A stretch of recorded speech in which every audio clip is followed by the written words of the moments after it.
Taifa linahitaji kiongozi na kila kiongozi anaanzia pahala fulani. Leo tupo katika shule ya sekondari Pugu, ambapo shule kwa Tanzania ni shule ambayo ina historia sana, kwa sababu tukizungumzia shule ya sekondari Pugu hatuwezi kukosa kumzungumzia hayati baba wa taifa Mwalimu Julius Kambarage Nyerere. Leo tumekuja hapa Talanta kupata kukujuza mambo mbalimbali ya kitaaluma, lakini kwa kukumbusha tu, hii shule ya sekondari Pugu hapo zamani ilikuwa ikifahamika kwa jina la St. Francis, ambapo ilikuwa chini ya wamisionari, na ilipofika mwaka 1967 shule hii ikapewa jina la shule ya sekondari Pugu. Na hapa inatolewa elimu jumuishi, ambapo utakuta wanafunzi wenye mahitaji maalum pia wapo katika shule hii ya Pugu sekondari. Lakini nikukumbushe mtazamaji wa TBC1, shule hii ni ya wavulana tu. Jina langu ni Flora Ngailo, ambatana nasi.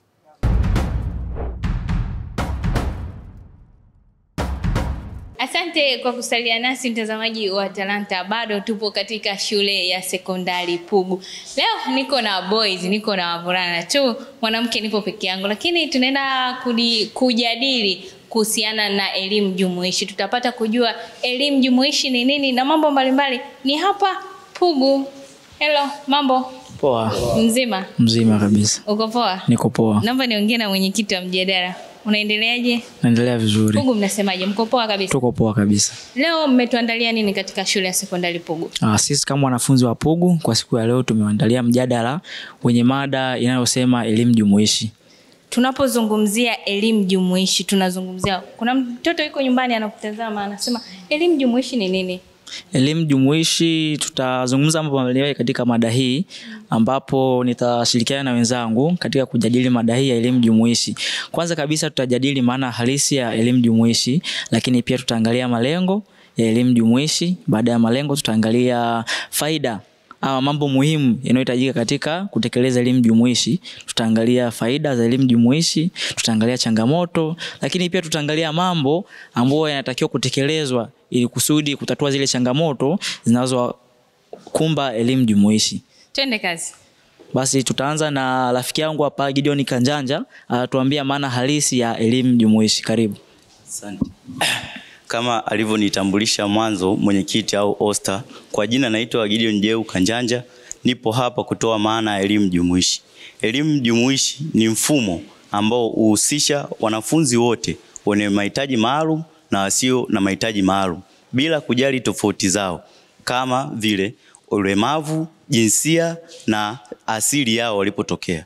Lakini tukiachana na maana kidogo cha kuongezea ni kwamba tukiangalia serikali yetu ya Tanzania, yani nchini Tanzania, chini ya utawala wa Daktari Samia Suluhu Hassan, imeweka mipango mingi mbalimbali ya kwamba kila mtoto wa Kitanzania aliyefikia umri wa kwenda shule na kupata elimu ya Kitanzania apelekwe shule kwa kuweka mikakati ifuatayo. Mkakati mmoja wapo imeanzisha shule ambazo be specify kutoa elimu hii ya inclusive educations. Kwa mfano wa shule hizo katika nyanja ya primary, tuna shule ipo Buguruni na kuna shule mbalimbali ya nyanja ya sekondari kama Pugu sekondari na Benjamin. Asante. Kama ulivyomsikia Gideon, hiyo ndo maana halisi ya elimu jumuishi. Shule elimu jumuishi. Twende mwingine. Na baada ya kuangalia maana halisi ya elimu jumuishi, tutakwenda kuangalia malengo ya elimu jumuishi. Malengo makubwa hasa ya kuanzisha elimu jumuishi ni yapi? Basi tutamsikiliza kaka Johnson hapa tuambie zaidi malengo ya kuanzisha elimu jumuishi ni yapi. Asante. Kwa majina naitwa Johnson John Mtambo, ni mwanafunzi wa kidato cha 6 Pugu sekondari. Elimu jumuishi kama walivyoitambulisha kwamba ni elimu ambayo wanapatiwa wanafunzi wote bila kujali tofauti zao. Aidha ni wana mahitaji maalum, ni walemavu au wana shida yoyote. Elimu jumuishi hasa imelenga katika kuwapa wanafunzi au watoto wote wapate fursa sawa za elimu. Hapa tunaweza tukaiwekaje? Wako watoto ambao wako na shida mbalimbali. Mfano labda watoto wengine wana shida ya ulemavu wa viungo. So elimu jumuishi inawapa watoto waweze kupata fursa sawa kama watoto wengine. Ambako watapelekwa kwenye taasisi ambazo zina miundombinu na vifaa maalum ambazo wataweza kupatiwa huduma ya kupata elimu. Namba 2, naweza nikasema elimu jumuishi inalenga katika kuwapa wanafunzi waweze kukuza na kuibua vipaji vyao. Hii imekaaje? Wanafunzi mbalimbali ambao wana shida mbalimbali ambazo wengine ni walemavu, wana shida labda kuona, wana shida ulemavu wa viungo, wengine wanaishia majumbani ambako vipaji vyao vinashindwa kuonekana na wanashindwa kuvikuza, lakini wakifika maeneo ambako ni taasisi au shule ambazo zinatoa elimu jumuishi, wanaweza kugundua, wanaibua vile vipaji, wanaweza kuviendeleza. Labda mfano nitolee kwa shule ya Pugu ambako imeweza kutoa wanafunzi ambao walienda wakashiriki katika michezo ya mpira, ambao waliunda ile timu ya Tembo Warriors, na pia kuna mwanafunzi ambaye anaitwa Pasco Saidi ameweza kuwa mwandishi wa habari. Pia lengo lingine la elimu jumuishi ni kuweza kufanya kuondoa ubaguzi na pia kutengeneza mazingira ya kuheshimiana. Hii imekaaje?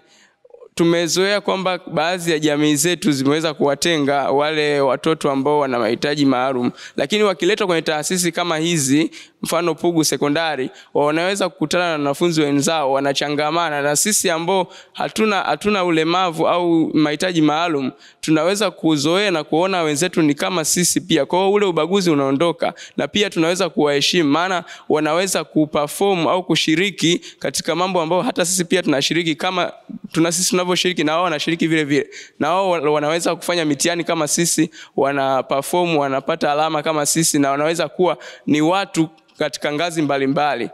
Asante. Naweza nikamkaribisha pia mwanafunzi mwenzangu mwingine aweze kutoa malengo zaidi ya elimu jumuishi. Kaka Kwilika, unaweza kutuambia malengo mengine ya elimu jumuishi? Lengo lingine la elimu jumuishi ni kupunguza idadi ya watu au unasema watu ambao hawajiwezi au utegemezi katika jamii. Kutokana na elimu jumuishi inawapa nafasi watu ambao ni walemavu na wale ambao si walemavu kuingia kwenye fani tofauti tofauti kama uandishi wa habari, kucheza mpira. Kutokana na hilo inaweza kuwasaidia wao, wanaweza kufanya kazi tofauti tofauti au kuingia fani tofauti tofauti ambazo zinawafanya wao kujipatia kipato. Kwa hiyo wanapunguza utegemezi kwenye jamii. Lengo lingine la elimu jumuishi ni kusaidia walemavu na wale ambao si walemavu au watu wa kawaida na wanafunzi wengine kufikia malengo, kwa sababu elimu jumuishi imekuwa kama ni nafasi, kama jukwaa la kufanya watoto wa develop fani zao, vipaji vyao na vitu kadhalika. Kwa hiyo hii hapo inawasaidia wao watimize malengo yao, na wakishatimiza malengo yao wanakuwa watu wakubwa kwenye jamii. Mfano mzuri umetolewa pale ni mwandishi wa habari. Kutokana na elimu jumuishi imemfanya yeye kuwa ni mwandishi wa habari. Kwa hiyo elimu jumuishi imekuwa kama ni nyenzo ya kuwasaidia watu ambao ni walemavu na wengine ambao si walemavu kufikia malengo yao. Kwa hiyo hayo ndio alikuwa ni malengo ya elimu jumuishi. Asante. Asante. Ukiachana na malengo ya elimu jumuishi, ili kusudi malengo ya elimu jumuishi yatimie, ni lazima kuwe kuna mipango mikakati kwa ajili ya kutimiza hayo malengo ya elimu jumuishi. Kwa hiyo kuna mambo ya msingi ambayo yanapaswa kufanywa ili kusudi kutekeleza elimu jumuishi. Naomba nimkaribishe rafiki yangu hapa Makamba kwa ajili ya kutuambia ni mambo gani ya muhimu ama ya msingi ambayo yanapaswa kufanywa ili kusudi kutekeleza elimu jumuishi. Kwanza kabisa, mambo ya kuzingatia katika utekelezaji wa elimu jumuishi. La kwanza ni mazingira rafiki ya kujifunzia. Tunajua kwamba katika elimu jumuishi kuna kuwa na wanafunzi wa aina mbili, wanafunzi wanaojiweza na wanafunzi wenye mahitaji maalum. Tukiweka mazingira rafiki, mfano kama kwa wenzetu ambao wanatumia wheelchair au viti mwendo, wanatakiwa wawekee miundombinu rafiki kwa ajili ya kufanya movement au safari za kwenda darasani au bwenini kutoka sehemu moja kwenda nyingine. Pia kuna wanafunzi ambao wanahitaji hawana uwezo wa kuandika, ambao wao wanatakiwa kama hapa shuleni wale ambao hawana uwezo wa kuandika wanatumia kompyuta na vishikwambi kwa ajili ya kujifunzia, kwa ajili ya kujifunzia zaidi. Pia kuna wale ambao wasiosikia, kuna vifaa kama hearing aids ambao huwa wanapewa kwa ajili ya kusaidia kusikia, vifaa vya kusaidia kusikia. Pia katika mambo ambayo pia yanatakiwa pia kuzingatia katika utekelezaji wa elimu jumuishi ni ufuatiliaji na tathmini endelevu. Kama serikali ikiamua kufanya ufuatiliaji kwa wale ambao wote wana watoto wenye mahitaji maalum, kwamba wote wanatakiwa kufika mashuleni, hiyo inawezekana kama mambo muhimu ambayo kuzingatia. Pia ni tathmini. Serikali inatakiwa kufanya tathmini kwamba faida ambayo imepatikana katika hii elimu jumuishi na changamoto gani mali waweze kuzisolve mali watu wote wapate elimu sawa kama watu wengine wanavyopata. Pia lingine pia ni swala zima la mtazamo kwenye jamii. Jamii kubwa za huwa wanaamini kwamba mtu mwenye hitaji maalum mfano kama mlemavu hana haki ya kupata elimu. Ila ukipita elimu jumuishi tunaona kwamba kuna wanafunzi ambao wapo wanaohitaji maalum ila wana-perform vizuri kama alivyosema kakaangu pale mwanzo. Kwa hiyo wao wenyewe pia wenye mahitaji maalum pia wanaweza kama sisi tunavyoweza. Kwa hiyo wanatakiwa wapatiwe nafasi wa kuonesha kile ambacho wanatakiwa kifanya. Kwa nimkaribishe kakaangu mwingine kwa ajili ya kuendelea na mambo mengine zaidi. Asante ndugu Makamba. Jina langu naitwa James Anaeli Tomali. Ni mwanafunzi wa form 6 taasisi ya PCB. Hoja nyingine kwamba serikali yetu imetoa walimu mbalimbali wenye mafunzo na waliobobea kwenye fani nzima elimu jumuishi. Tunavyosema hivyo ni kwamba hapa shule tuna walimu mbalimbali ambao wanakuwa na uwezo wa kufundisha kwa lugha alama na pia hata kwa nukta nundu, maandishi ya nukta nundu wanakuwa na uwezo ya kufundisha. Hivyo inakuwa ni rahisi kwa mwanafunzi ambaye ana disability kupata kilichofundishwa pale mbele. Mfano kwa hapa Pugu kuna walimu mbalimbali ambapo walimu wao wanakuwa wanasimamia watu wenye mahitaji maalum. Mfano kwa hapa Pugu mwalimu mmoja anaweza kusimamia walemavu 6. Pointi nyingine ni kwamba serikali imeandaa sera mbalimbali na mikakati juu ya elimu hii jumuishi. Tunavyosema hivi inamaanisha kwamba ni mitaala mbalimbali ambayo inakuwa inaboreshwa mara kwa mara ili kuweza kuwafikia ndugu zetu ambao wana mahitaji maalum. Mfano kwa ndugu zetu ambao hawasikii wanapewa yalingia. Kwa ndugu zetu ambao hawaandiki vizuri au hawawezi kuandika wanaweza kupewa maandishi ya nukta nundu au wanaweza kupewa kompyuta ili waweze kusoma kwa usahihi. Hivyo hiyo inapelekea kila mwanafunzi kupata elimu iliyokusudiwa. Asante. Asante. Baada ya kuangalia mambo muhimu katika utekelezaji wa elimu jumuishi, moja kwa moja tukaangalie ni faida zipi ambazo wanafunzi wanazipata pindi wanapokuwa shuleni ama pindi wanapopewa elimu jumuishi. Faida tutaenda kuangalia faida kwa wanafunzi ambao sio walemavu, lakini pia tutaenda kuangalia faida kwa wanafunzi ambao ni walemavu. Moja kwa moja ukituangalia hapa pia sisi tumejumuika pamoja na wanafunzi walemavu ambao tuko pamoja nao. Tunasema wanafunzi wenye mahitaji maalum. Tuko nao hapa. Basi moja kwa moja nimkaribisha rafiki yangu Alois atuambie kwamba ni faida gani anazipata pindi anapokuwa hapa shuleni. Asante. Kwa jina naitwa Alois Richard Bangimoto. Faida ambazo napata, kwanza ninapata mimi mwenyewe kujiamini. Najiamini kwa sababu jamii imenichukulia kama ni mmoja ya watu ambao ninahitajika na mimi kuishi kama wao. Lakini pili, napata kuwa na confidence. Kujiamini ambapo ninaweza kushiriki. Kujiamini kivipi? Yani najiamini kwa ushiriki katika sehemu mbalimbali, labda michezo, naweza kashiriki katika fani kama mimi nilivyo hapa naweza kuchora. Kwa naweza kushiriki hata mashindano labda ya kuchora, naweza kushiriki katika mashindano ya kucheza mpira, naweza kushiriki katika nafasi za mashindano ya kuogelea. Kwa hiyo imenipa nafasi kuona kwamba na mimi ni mtu katika watu wengine. Lakini kingine imeniwezesha kupata elimu. Elimu jumuishi imeniwezesha mimi kupata elimu kifikra. Naweza nikasema bana wananichukulia kwamba mimi siwezi, lakini mimi na elimu ambayo nimeipata najua mimi naweza. Chingine imeniwezesha kuishi na kukubalika katika jamii. Mfano kama mimi ninapoishi wamenizoea na ninaishi vizuri kutokana na kwamba wameshapata elimu. Asante, namkaribisha kaka mwenzangu aweze kuendelea zaidi. Kwa sababu serikali imeweza kuonyesha nia thabiti ya kutoa elimu jumuishi, na hivyo basi imeweza kuleta faida mbalimbali baina ya watu na pia kwa watu wenye mahitaji maalum. Kwa kuangalia kwa watu ambao hawana mahitaji maalum, elimu hii jumuishi imewezesha kutoa vizuizi vya kijinsia. Hii inamaanisha nini? Kwamba kabla elimu jumuishi kuletwa hapa Tanzania, watu walikuwa wanabaguana kwenye kijinsia. Ukishukulia kuna jamii fulani hapa nchini zilikuwa zikiwatenga wasichana, zilikuwa zinawafanya wasichana wasiweze kupata elimu, na hiyo basi kuongeza idadi kubwa ya wasichana ambao hawajaelimika. Lakini kwa sababu elimu hii jumuishi imeweza kutolewa vyema kabisa, imeweza kuongeza idadi kubwa ya wasichana mashuleni kwa kuangalia katika nyanja zote za elimu, ukianzia msingi, ukianzia sekondari na pia hata vyuoni, idadi ya wasichana imeweza kuongezeka.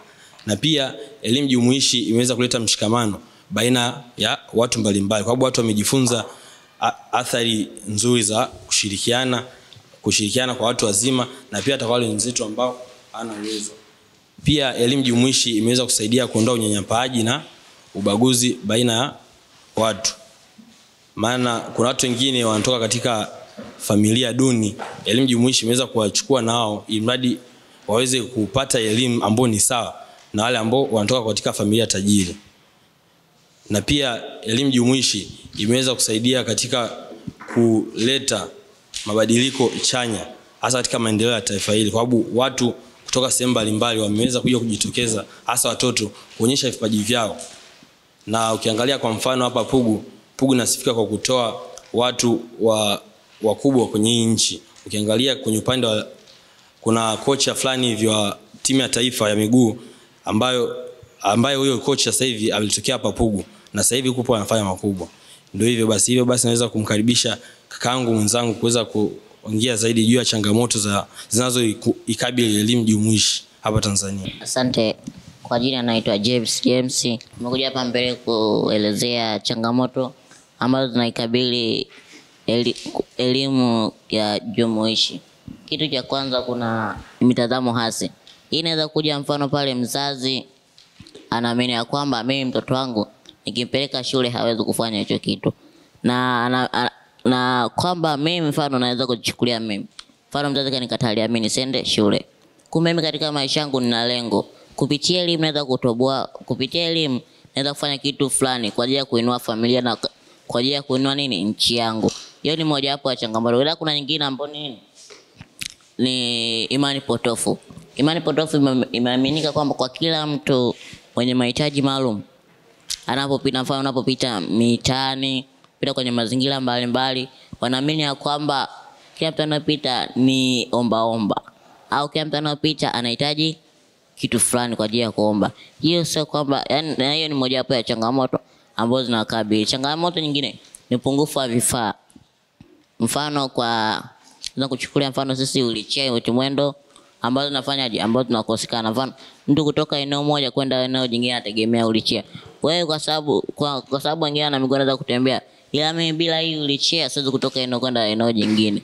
Na nyingine vifaa mbalimbali, mfano tuchukulie wasiosikia. Mwalimu anaweza kuwa ni mmoja ya walimu ambao wanafanyaje, wanataka kutumia ile inshallah kwa walimu 41. Wanaweza kuwa mwalimu mmoja ndo anajua fanyaje kutumia zile inshallah. Ila kwa walimu wengine wanashindwa kufanya kutumia inshallah. Ambapo mwanafunzi anakosa kuelewana na mwalimu kitu anachokieleza, anagharamikia lazima amfuate mwanafunzi akae pembeni na amueleweshe. Changamoto nyingine ya mwisho ni idadi ya wanafunzi mashuleni.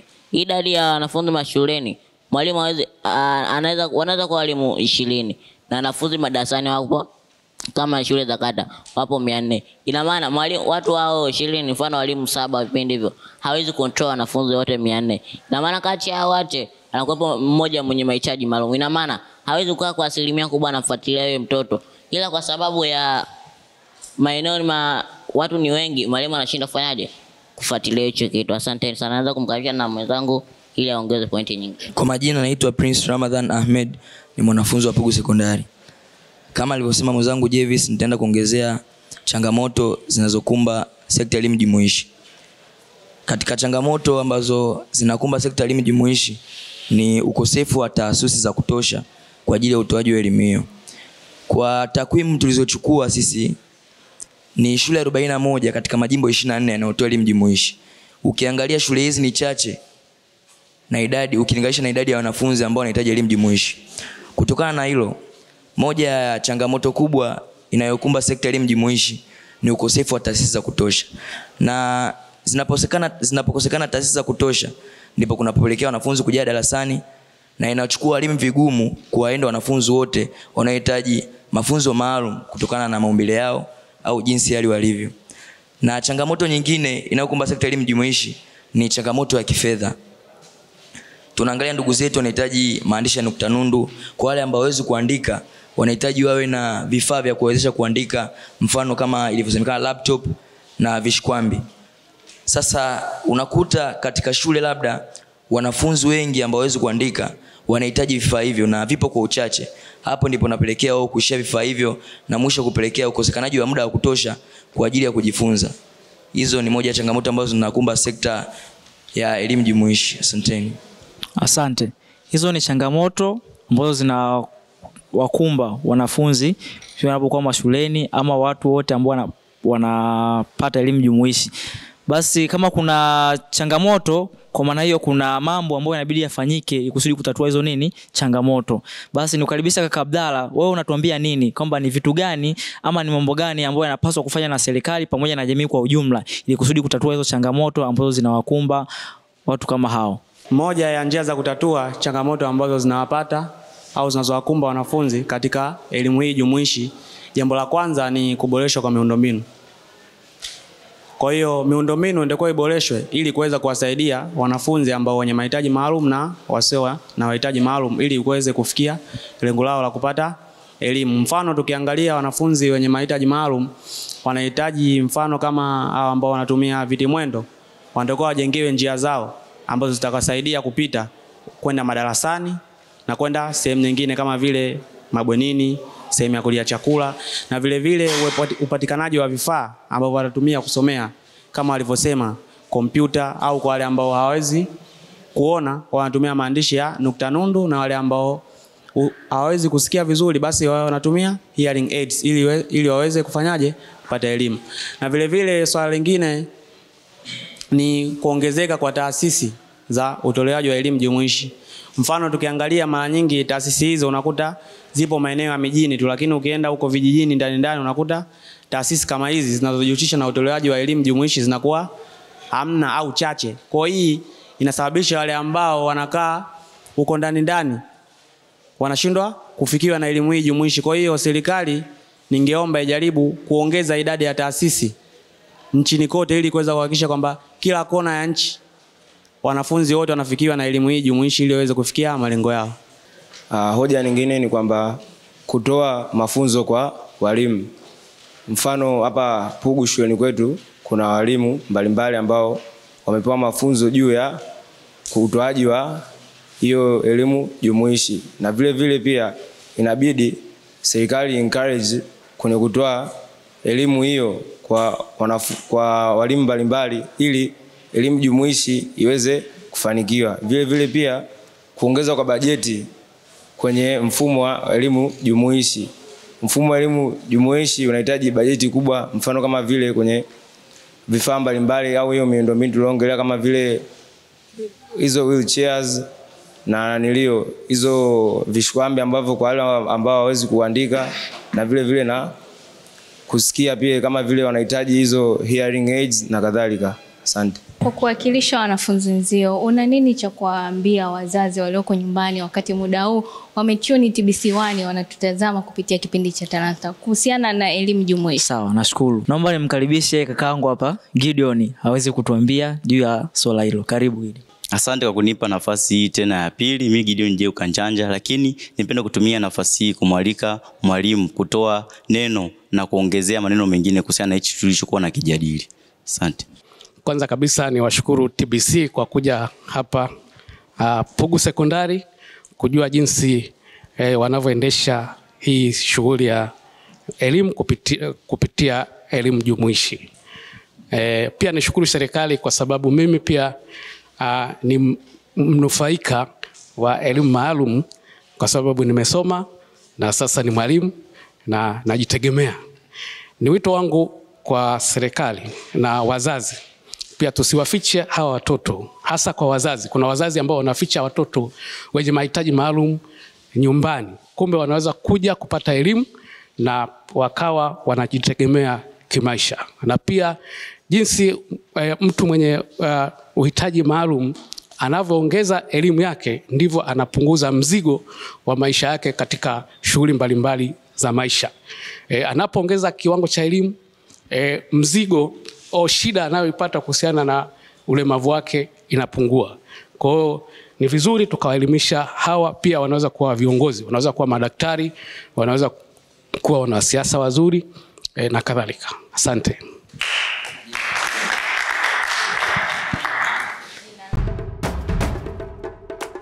Tunakwambia bado tupo Pugu. Kama kawaida Talanta tuna kile kipengele chetu ambacho cha kushtua ubongo, kuangalia bongo za wanafunzi zimekaa sawa, lakini leo tutakuja kitofauti kabisa.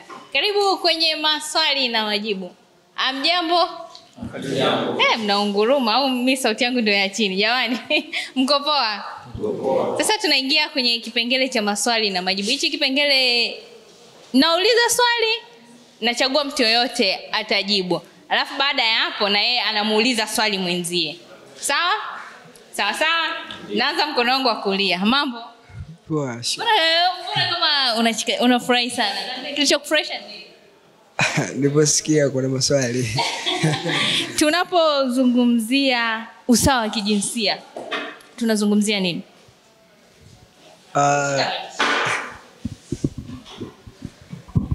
Tunapozungumzia kuhusu swala la usawa wa kijinsia, tunamaanisha kwamba haijalishi labda mtu yupo kwenye jinsia labda ya kiume au ya kike, lakini katika maamuzi au mambo fulani wote wanashirikishwa wakiwa kwenye usawa. Kwa mimi ninavyofikiri ni hivyo. Kwa wewe? Unaitwa nani? Naitwa Alois Richard Bangimoto. Nataka kujua una ndoto gani? Ndoto yako ukishamaliza kusoma, ndoto yako hapo baadaye? Mimi natamani kuwa engineer. Inshallah, tuombe Mwenyezi Mungu kila kitu, hakuna kitu ambacho hakiwezekani. Si ndio tunaamini hivyo? Ndio. Haya, muulize rafiki yako yoyote swali lolote. Sawa. Au uliza swali afu mimi nitachagua wa kumpa alijibu. Sawa. Ningependa kujua, je, kila mtu ana malengo yake. Nilikuwa natamani labda mtu mwingine pia anieleze lengo lake ni nini na kwa nini amechagua, amependa kuwa na malengo yake. Ameamua kuwa labda anatamani kuwa mtu fulani. Ni kwa nini? Ni kwa nini? Yes. Nichague au unataka mtu akujibu, mtu maalum akujibu? Ungechagua. Nichague? Una smile. Mimi malengo yangu baadaye ni kuja kuwa daktari. Nimependa kuchagua kazi hii kwa sababu lengo langu hasa ni kutibia watu na kuhakikisha kwamba watu wote afya zao zinaimarika, na pale ambapo watapata matatizo kuhusu afya basi iwe rahisi kuwasaidia ili waweze kuwa na afya nzuri, waweze kuendelea na mambo yao muhimu katika kuhakikisha kwamba maisha yao ya kila siku yanaendelea na kuwa vizuri. Asante. Naomba swali la physics, afu nimpe mtu wa physics alijibu. Kwenye physics kuna principle moja huwa inasema Archimedes principle. Ningependa mwanafunzi mmoja state hiyo principle. Wewe usiniambie. Nichague rafiki yako yoyote state. Naomba nimpe ndugu yangu. Mkali wa physics. Ni mkali wa physics? Naam. Ningependa nimpe hawa ndugu yangu Ilika aweze kustate Archimedes principle. Asante ndugu yangu Abdalla. Archimedes principle states that when a body is totally or partially immersed in a fluid, it experiences an thrust equal to the weight in which it floats. Nikikwambia kwa lugha ya Kiswahili utanielezea? Au ndo kama sisi wale? Hapana, na kwa lugha ya Kiswahili nasemaje? Au kwa kutokana na ulivyoielewa kwa Kiswahili unaweza ukaielezea kwa namna gani? Kwa lugha ya Kiswahili au kukielezea kwa uoni ni kwamba unapokuwa unaelezea kuhusu Archimedes principle, yani ni kitendo, yani ni ile hali ya kitu ambacho kimezamishwa ndani ya maji. Aidha kimezamishwa, kimezama kabisa au kinaelea. Huwa kina tabia ya ku experience wanasema thrust au ni kani inayokuwa inasoma kitu kwenda juu ili kusababisha kile kitu kiendelee kuelea. Ndo maana ya Archimedes principle. Okay, namtafuta anayesoma geography. Mpe naomba hiyo mic. Mambo? Poa. Unatabasamu. Dunia tunaoishi na mabara mangapi? Na mabara 7. Ni bara gani ambayo ni bara alafu ni nchi pia? Australia. Australia. Asante. Jamani naomba wapigeni makofi watu wa geography. Swali la history. Pugu sekondari, kabla ya Pugu sekondari, ili eneo lilikuwa chini ya wamisionari. Lilikuwa linafahamikaje? Kwa linafahamika kama St. Francis. Haya, uliza. Jamani mpigieni makofi. Haya, mwingine wa Kiswahili, nataka mtu wa Kiswahili nipigeni story. Hayupo? Hamna Kiswahili? Ina maana hapa ni form 5 na 6. Na O level? Yeah. Rafiki yangu hapa naona umekaa kiupole. Mambo? Poa. Mbona umepoa? Hapana. Unaitwa nani? Naitwa Mandela Ernest Mtaya. Mandela. Mandela. Muulize mtu yote swali lolote. Swali kuhusu somo lolote. Somo lolote unalojisikia? Kuhusu mathematics. Twende. Hili ni swali rahisi kwa nyinyi advance. Kwa nyinyi advance. Pigia mstari kwa nyinyi advance, sawa? Ndio. Naomba mnielezee the concept of mathematics and the types of numbers that are in mathematics. Tusije tulikuwa tunatafuta majibu. Wewe unayajua majibu? Jamani. Jamani namtafuta. Nani? Mwamba huyo hapo kajitokeza. Twende kazi. Kwa jina naitwa Absalam Makamba, nasoma kidato cha 6 katika shule ya sekondari Pugu. Asema what the mathematics. Mathematics is the branch of science which deals with study of numbers. And the types of mathematics, types of numbers, there is natural and artificial numbers. Mandela. Hapo vipi? Ndio amepatia. Amepatia? Ndio. Mkali wa Mase. Swali la haraka. Siku moja ina dakika ngapi? Siku moja ina dakika ngapi? Labda sekunde 3600. Unataka dakika. Mambo huyo hapa naye kajitokeza mkali wa Mase. Kwa jina naitwa James. Siku moja ina dakika 1440. Mwamba huyo hapo. Jamani mpigeni makofi. Mtazamaji wa TBC1, hayo ni maswali na majibu. Nakwambia tu mwanafunzi wako nyumbani, ukiona talanta ishaanza hewani, kipindi cha maswali na majibu mjadala, kana daftari lako upate kupata madini mbalimbali. Leo tuko Pugu sekondari. Ndugu watazamaji, kwa jina naitwa Elias Samson Gideon. Nikiwa na wenzangu hapa ambao tumeshiriki nao katika kutengeneza mfano wa excavator au lifting robotic machine. Hapa tuna mfano au tuna sample, na kabla hatujaendelea napenda kuwapatia utangulizi jinsi tulivyoiandaa na kivipi, kanuni gani tumetumia ili tuweze kufanikisha mashine yetu iweze kufanya kazi. Kwanza tuna kitu kinaitwa pressure. Tukitoka kwenye pressure, katika pressure kuna concept mbalimbali. Katika hizo concept tunaenda kubase katika Pascal's principle ambayo ni kanuni ya pressure. Kitu kingine katika application ya pressure kuna kitu kinaitwa hydraulic press. Hydraulic press ipo katika mfumo wa pressure. Na tukitoka hapo tunaenda kuangalia katika application ya hiyo hydraulic press inafanyaje kazi na mifano yake ikoje. Tuanze na pressure. Pressure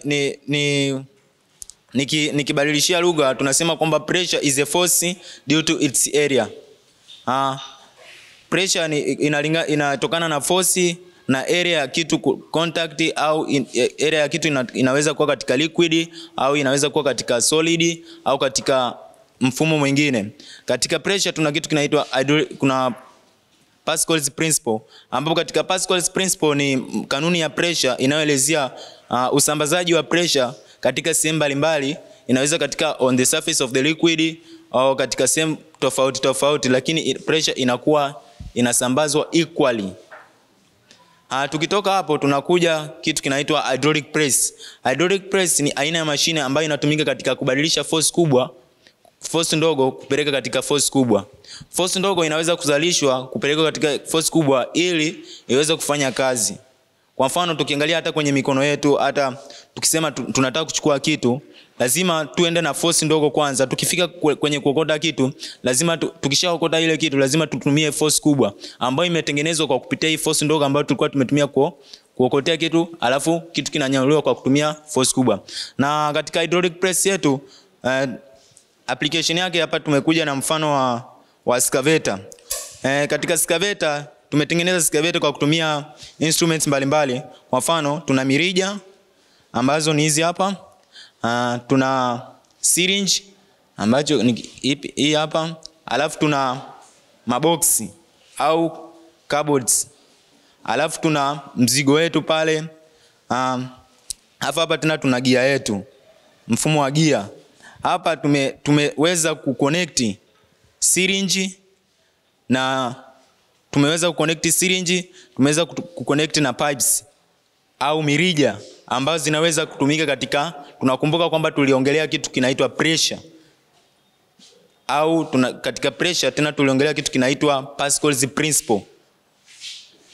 Tukishafanya hivyo tukisha connect tunakuja kuangalia kwamba katika hydraulic press, ili kitu kiweze kufanya kazi katika hydraulic press, we need to apply different forces. Hizo forces ambazo tutazigenerate. Tutaonyesha mfano ambapo tutakuwa tunafanya experiment. Tuendelee. Tunaangalia tena katika hydraulic press. Hydraulic press inafanya kazi katika sehemu tofauti tofauti. Sehemu ya kwanza tunaangalia katika excavator, ndio sample ya kwanza. Sehemu ya pili inatumika katika Kajax, ambapo katika Kajax tunaona kwamba kuna katika mekaniki ya magari, utengenezaji wa magari. Kwa mfano gari limeharibika katika tile, gari linapelekwa garage, wanatumia ile kaja kulift ile gari ili iweze kwenda juu. Pale tutatumia force ambayo imetumika katika hydraulic press, kwamba force ndogo inazalisha force kubwa kwenda juu ili gari iweze kunyanyuliwa. Na katika hiyo tuna sehemu nyingine hydraulic press inafanya kazi katika lifting heavy loads. Tukiangalia katika bandarini kule kuna zile excavators au kuna zile bulldozers zinazofanya kazi kule, ambazo zinanyanyua mizigo kutoka kwenye meli na kuweka nje. Na ndivyo tutakavyoenda kuwaelezea na kufanya experiment kutokana na excavator yetu. Hapa tunaangalia katika kwamba concept na knowledge tunayopata katika hydraulic press inatusaidia katika maisha yetu kusimplify kazi iweze kwenda kwa bidii na sio kufanya kazi kwa complex. Mfano tunaangalia katika construction ya mabarabara. Tunaona pale kwenye mabarabara kuna mizigo ambazo zinahitajika kunyanyuliwa kwenda sehemu nyingine. Na tunaona kwamba kwa nguvu za binadamu, kama binadamu hatuwezi kuzinyanyua, ila tunatumia akili. Hizi akili tunazitumia katika kutengeneza vitu ambazo zinaweza kutuhamishia hizi mizigo kwenda kutoka hii sehemu na kwenda sehemu nyingine. Na mfano wa hizo mashine tunaona kama zile bulldozers ambazo tunatumia kama hii hapa excavator, kwamba wanahamisha. Na kitu kingine hizo robots tunaangalia katika robot tofauti tofauti zinazotumika ambazo zinatusaidia katika maisha yetu ili tuweze kufanya kazi vizuri na tuweze kusimplify kazi na kupunguza muda wa kazi. Kwa hiyo hapa naweza kumkaribisha mwenzangu aweze kuendelea atuonyeshe experimentally na katika explanation ya jinsi mashine yetu inavyo operate.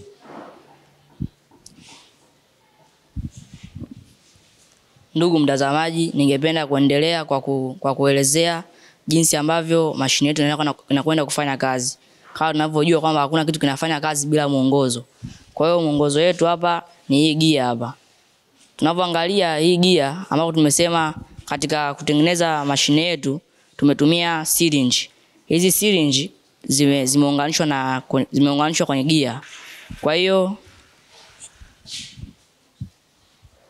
Kwa hiyo ambapo tutakwenda kutransmit pressure, itakwenda kuzalisha pressure kubwa kule na kuweza kufanya kazi. Nikianza na syringe ya kwanza hii ambayo ndio iko hapa. Hii kazi yake ni kufanya mashine iweze kumove kwenda kushoto au kulia ili kufuata mzigo uliko katika sehemu tofauti tofauti. Mfano,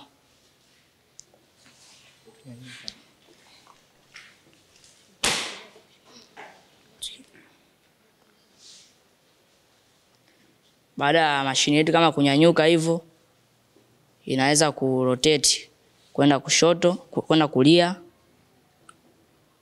au kwenda kushoto.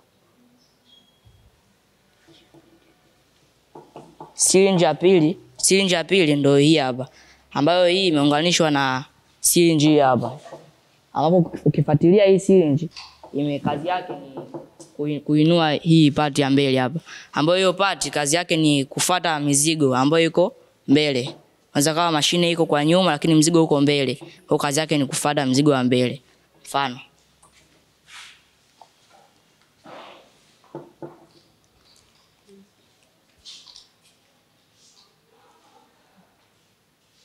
kama hapo inanyuka kanakwenda mbele, hapo inarudi chini, nasogea mbele.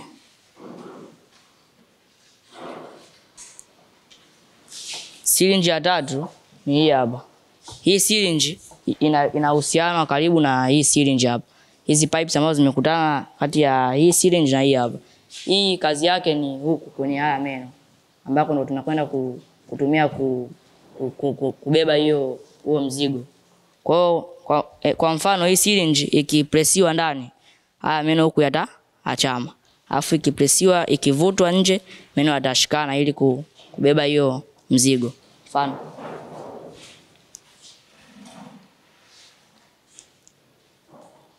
baada ya kunyanyuka hapo, meno hapo yameachama ili kuendana na size ya mzigo, alafu yatabana ili kukamata vizuri. Sindano ya syringe ya mwisho ambayo ndo tumeona imetumika sana ni hii hapa. Hii ndo syringe muhimu zaidi, tunasema ndo kama moyo kwa binadamu. Hii syringe imeconnectiwa na hii syringe hapa. Kazi yake hii ni kuinua parts zote hizi mbele. Labda baada ya kukamata huo mzigo, hii ndo inafanya kazi ya kuinua, alafu syringe nyingine zinasaidia kurahisisha activity nyingine. Mfano,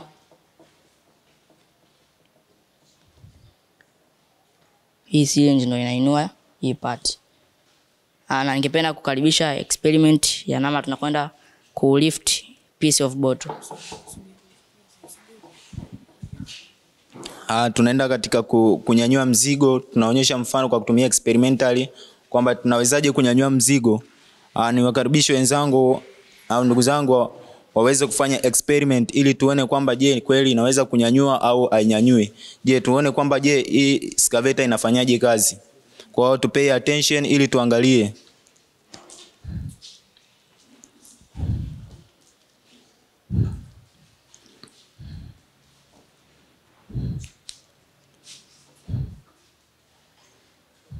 Ndugu watazamaji, tunavyoona kwamba wamenyanyua excavator yetu.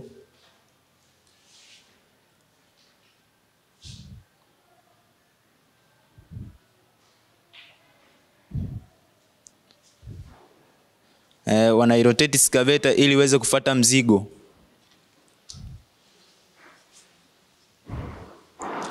Tunaona kwamba wanafungua meno ili iweze kushika mzigo kulingana na size ya mzigo inayotumika.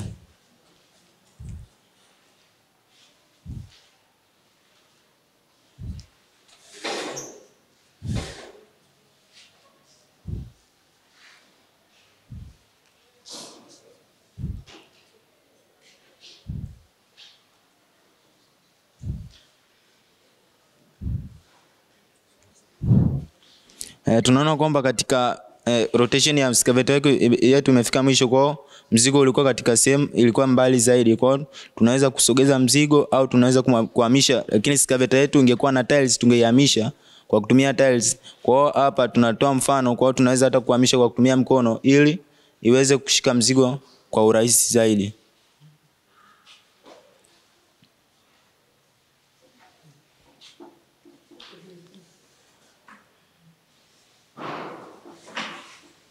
Basi tuangalie wanavyoenda kushika mzigo.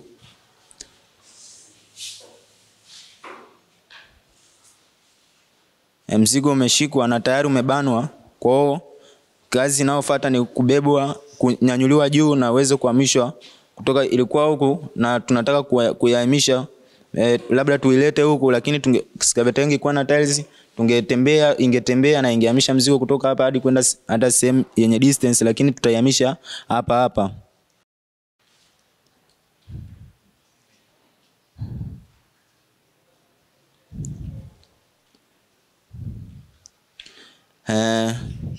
Tunaona kwamba mfano wetu kweli imefanya kazi.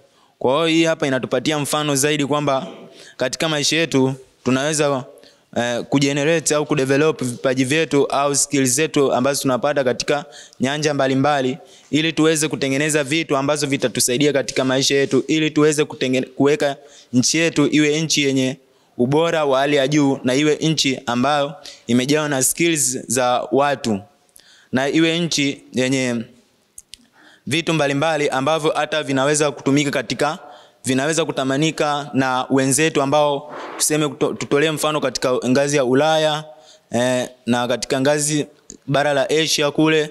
Kwa hiyo na sisi tukifanya hivi tukiboresha skills zetu na knowledge zetu, tunaweza kutengeneza vitu ambazo zinaweza kutamanika hata na wengine.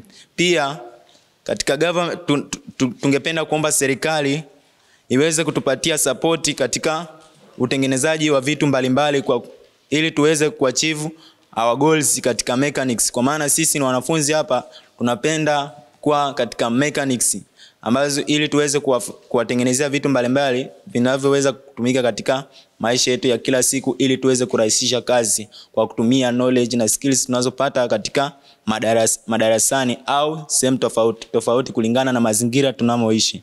Kwa ndio ushauri wangu katika serikali, na ndivyo tunavyohitimisha mfano wetu wa excavator.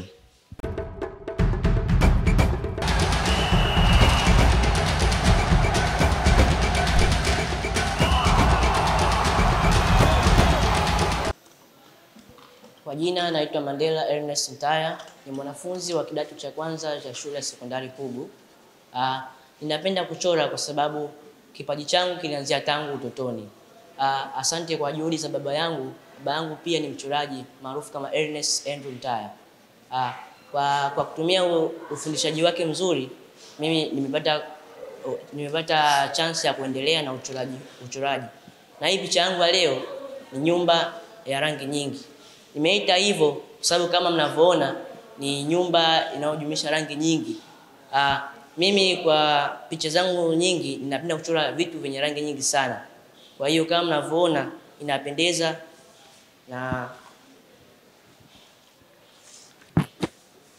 lakini pia ninapenda pia kuchora picha kuendana na nukuu za watu tofauti. Moja za nukuu za picha nilizochora ni nukuu za Mwalimu Julius Kambarage Nyerere. Kama mnavyoona tunaona kwamba mtu anatumia kifaa cha kidigitali. Moja za nukuu ni elimu si njia ya kuepuka umaskini bali ni njia ya kupigana na umaskini. Kwamba tunaona kwamba watu wanapata chance ya kutumia elimu lakini hawapo serious na hiyo. Lakini nawashauri wanafunzi na watu wote mitaani na hata majumbani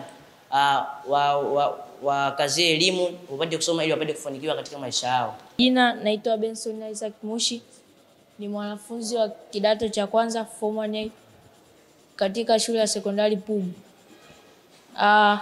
Napenda kuchora na kipaji changu kilianza primary. Nilianza kuchora na nikapenda, na picha hii niliyochora leo inahusu mazingira. Na kama inavyoonekana ni makazi ya watu na mazingira yote ambayo yanatuzunguka sisi binadamu. Picha hii nimebuni na nikachora hivyo, na nimeweka makazi ya watu kwa sababu mazingira tunazungukwa na vitu mbalimbali, miti, nyumba, milima na kadhalika. Kwa jina naitwa Atibu Hamidu Yasin, ni mwanafunzi kidato cha kwanza shule ya sekondari ya Pugu. Nina kipaji cha kuchora na ninapenda kuchora kwa sababu ni kipaji hicho nibariki Mwenyezi Mungu, na nimeanza kuchora tangia nikiwa katika elimu ya msingi darasa la 4. Nijikuta tunaweza kuchora bila kufundishwa au kuelekezwa, na kipaji hichi niliweza kuwezeshwa na wazazi wangu mpaka kufikia hapa. Na ninawashauri wanafunzi wengine wenye vipaji tofauti kuweza kuendelea navyo kwa sababu vinaweza vikawasaidia kimaisha au baadaye. Na katika picha yangu hapa nimechora kuhusu utalii hapa nchini Tanzania. Utalii ni moja kati ya shughuli zinazoweza kutuingizia kipato na kukuza jina la taifa letu, ndio maana nikaamua kuchora utalii. Kwa majina naitwa Alois Richard Bangimoto. Ni mwanafunzi wa kidato cha 3 Pugu Sekondari. Mimi napenda kuchora kwa sababu hii ni kipaji changu. Nilijikuta tunaweza kuchora. Kwa leo, siku ya leo nimechora mtu mwenye ulemavu akimsaidia mtu mwenzake pia mwenye ulemavu. Nikiwa namaanisha kwamba mtu mwenye ulemavu anaweza kusaidia mtu mwingine akiwa mwenye ulemavu na asiye na ulemavu. Picha hii nimechora nikiwa nafikiri kwamba maana nikiwa nataka kuelimisha jamii tusiwe na mtazamo ambao haufai. Kwa sababu mimi mwenyewe nikiwa na chora, kuna watu wanakuwa wanasema mtu ana vidole viwili lakini anawezaje kuchora? Umeona? Kwa nikawa kutokana na changamoto mbalimbali, mtu anaweza nikawa nimechora picha nzuri lakini aamini kwamba nimechora mimi. Nikavutiwa niweze kuchora mtu mwenye ulemavu anaweza kumsaidia mtu mwingine. Kama mnavyoona picha yangu nikiwa naendelea kuchora, japo sijamaliza lakini nikiwa nachora kama hivi. Hivi kwani lini ndoto yangu itatimia? Hivi kwani lini ndoto yangu itatimia? Na malengo makubwa mimi nilojiweke, changamoto ndogo ndogo ndo mwanzo wa maisha, japo vingi vikwazo naziba yangu njia, napiga moyo konde nikiamini nitatoboa. Niendelee ama mziki niache? Niendelee, haya tuone. Alioninyima mimi akampa yule, tikisa eti shebi asitoke, maisha yake tia maji tia maji. Mungu Baba ikuze changu kipaji nisikie, eti mimi ni shebi Rufiji kwetu nyumbani, Pugu kwangu shuleni nisikie. Elimu bila pesa kweli uwezi kusoma, siwezi ficha kweli mwenyewe nayaona nisikie. Tawakumbuka wale walionisaidia kwenye shida nala, waliishi nami pia nitaombea kwa Mola baraka kwa patia, na Mola kwa zidishia kila wanachotoa nisikie, eti mimi ni shebi Pugu kwangu shuleni nisikie. Let me tell my story. Nimezaliwa Njombe Tanzania, kule kijijini Makete. Hapa Pugu nimezamia, ndoto zilivyokufa kuwa mwigizaji, mara ghafla idea shule kanijia. Haikuwa rahisi, kwa uwezo wa Mungu nikazamilia, kama vile utanisi nikaanza primary. Mungu sasomani nimefika sekondari, na najipa imani nitafika chuo kikuu, mara Mola ndo mpaji. Fitina za watu wabaya eti atafika wapi, atawezeshwa na nani, maisha yake maseke. Nikajipa imani ipo siku nitashinda, mara Mola ndo mpaji. Na nitasoma nasoma, hakuna kunikatisha tamaa, na wanaonicheka nicheka, na mwachia Mungu aliye juu. Kasto kasto kastori, kasto kasto kastori, kasto kasto kastori, sikate tamaa na Mungu anakuona. Ujumbe tulioachia leo, tusikate tamaa katika maisha kwa kila jambo. Hadi wakati mwingine, jina langu ni Flora Ngailo.